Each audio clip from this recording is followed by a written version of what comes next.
हाँ तो गाइस, कुछ लोगों का कहना था कि ये नियम ऐतिहासिक है, ये नियम क्रांतिकारी है, जो विरोध कर रहा है वो अति पिछड़ा सोच वाला है। लेकिन फिर सुप्रीम कोर्ट ने एक लाइन कही, रुको। वेल दोस्तों, यूजीसी कानून को लेकर लगातार धरना प्रदर्शन हो रही थी, विरोध हो रहे थे, और इस चीज को देखते हुए सुप्रीम कोर्ट ने यूजीसी के नए नियमों पर फिलहाल रोक लगा दी। वेल, रोक क्यों लगाई, इसकी असली वजह क्या थी, सब कुछ आज की इस वीडियो में बात करने वाले हैं, तो वीडियो को थोड़ा सा ध्यान से और बिना स्किप किए देख लीजिएगा। तो दोस्तों, सुप्रीम कोर्ट ने यूजीसी के नए नियमों पर अस्थायी रोक लगा दी है। मतलब जब तक कोर्ट अंतिम फैसला नहीं देती है, यह नियम लागू नहीं होगा और पुराने नियम ही चलेंगे। अब बात आता है कोर्ट ने रोक क्यों लगाई, मुख्य कारण। तो सबसे पहले बात कर लेते हैं, नियमों की भाषा खतरनाक रूप से अस्पष्ट थी। कोर्ट का पहला सवाल था, भेदभाव की परिभाषा इतनी खुली क्यों है? अगर हर प्रशासनिक फैसला भेदभाव कहलाने लगे तो यूनिवर्सिटी कैसे चलेगा? और इस नियम के कुछ वाक्यांश है जो कि स्पष्ट नहीं होते हैं, जिससे कोर्ट को लगा कि नियम स्पष्ट नहीं है, गलत इस्तेमाल हो सकता है, इस नियम का मिसयूज भी हो सकता है। और नियम पर रोक लगाने का दूसरा कारण यह भी है, अधिकार दिए गए हैं लेकिन कोई सीमा नहीं बताई गई है।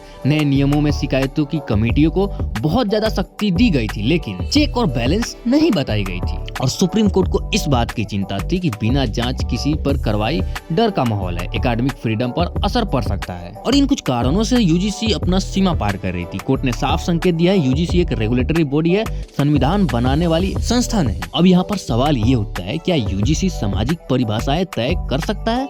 क्या ये संसद का काम नहीं है? खैर, इस नियम पर रोक लगाने का एक कारण यह भी था कि सामाजिक न्याय के नाम पर नया टकराव हो रहा था। कोर्ट ने यह भी देखा कि नियम समानता लाने के बजाय कैंपस में नया विभाजन पैदा कर सकता है। शिक्षा की जगह राजनीति, शिकायत संस्कृति, जातीय ध्रुवीकरण का भी डर हो सकता है। सारी चीजों को ध्यान में रखते हुए कोर्ट ने सीधा संदेश दिया, इरादा भले ही आपका अच्छा हो सकता है, लेकिन अगर कानून अस्पष्ट है तो वो न्याय नहीं, अराजकता पैदा करता है। बाकी 19 मार्च तक इस नियम पर सुप्रीम कोर्ट ने अस्थायी रूप से रोक लगा दी है। अब इसमें बहुत सारे वाक्यांश थे जो कि अस्पष्ट नहीं थे, तो उनको शायद स्पष्ट किए जाएंगे, सुधार किए जाएंगे। बहुत सारी चीजें हो सकता है परिवर्तन के बाद फिर से इस कानून को लागू कर दिया जाए। बाकी इस नियम को लेकर के आप क्या सोचते हैं, कमेंट में जरूर से बताइएगा।